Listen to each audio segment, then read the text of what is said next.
आप सभी साथियों का मेरे YouTube चैनल शाश्वत मुस्लिम पर बहुत बहुत स्वागत है। साथियों, मेरा एक दोस्त है, नास्तिक है, जो खुद को यंग कहता है। कहता है, मुझे लगता है ईश्वर की अब कोई ज़रूरत नहीं। विज्ञान ने ब्रह्मांड, जीवन, चेतना सब कुछ समझा दिया है। मैंने कहा ठीक है, एक बात साफ कर लेते हैं। जब आप कहते हैं सब कुछ, तो इससे क्या तात्पर्य है? कैसे की बात कर रहे हैं या क्यों की? उसने कहा कैसे और क्यों दोनों। बिग बैंग, इवोल्यूशन और न्यूरोसाइंस। अब कुछ रह नहीं गया है। मैंने कहा बिग बैंग कहता है ब्रह्मांड कैसे फैला, लेकिन क्या यह बताता है कि कुछ था ही क्यों और कुछ भी क्यों नहीं? उसने कहा शायद अभी पता नहीं। मैंने कहा यही तो बात है, अभी नहीं पता और इसका कोई कारण ही नहीं। इन दोनों में फ़र्क है। मैंने कहा मान लीजिए मैं आपसे पूछूं आपका मोबाइल कैसे काम करता है।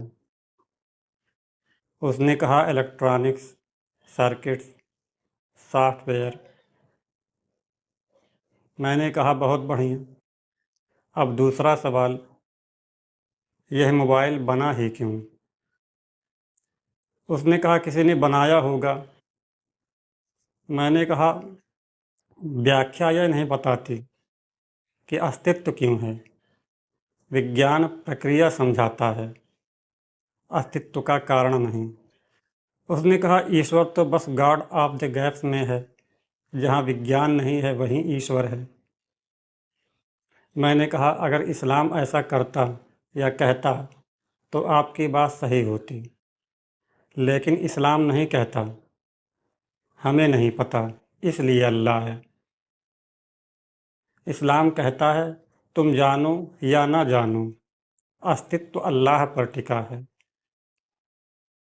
वह पूछता है क्या वे बिना किसी कारण के पैदा हो गए या वे स्वयं अपने रचयिता हैं? यह अज्ञात का नहीं, कारण का सवाल है। उसने कहा ईश्वर जोड़ना अनावश्यक है। आर्केम्स रोजर कहते हैं सरल व्याख्या चुनो। मैंने कहा सब कुछ डिपेंडेंट है, तो एक इंडिपेंडेंट अस्तित्व चाहिए। अनंत कारणों की श्रृंखला कभी शुरू नहीं हो सकती। एक अनिवार्य अस्तित्व चाहिए। इस्लाम उसे कहता है अल्लाह समद, यानी जिस पर सब निर्भर हों। तो यह जटिलता नहीं, तर्कपूर्णता है, सरलता है। मैंने कहा एक सवाल बताइए, अगर ईश्वर नहीं है तो अन्याय क्यों गलत है? उसने कहा समाज ने तय किया। मैंने कहा अगर समाज तय करे तो जुर्म सही है। इतिहास में ऐसा हुआ है, फिर गलत कौन तय करेगा? जबकि कुरान कहता है भलाई और बुराई की पहचान इंसान के भीतर रख दी गई है। नैतिकता खोजी नहीं गई है, बल्कि डाली गई है। उसने कहा तो क्या आप कह रहे हैं विज्ञान बेकार है? मैंने कहा नहीं, विज्ञान ज़रूरी है, लेकिन पर्याप्त नहीं। विज्ञान कहता है दुनिया कैसे चलती है, ईश्वर कहता है दुनिया चल ही क्यों रही है। मैंने कहा ईश्वर को नकारना एक विकल्प हो सकता है, लेकिन यह कहना विज्ञान सब समझा देता है एक दार्शनिक विश्वास है, वैज्ञानिक निष्कर्ष नहीं। ईश्वर विज्ञान का दुश्मन नहीं, वह उस सवाल का जवाब है जिसे विज्ञान पूछ नहीं सकता। विज्ञान आँखें देता है और ईश्वर दिशा देता है। शुक्रिया।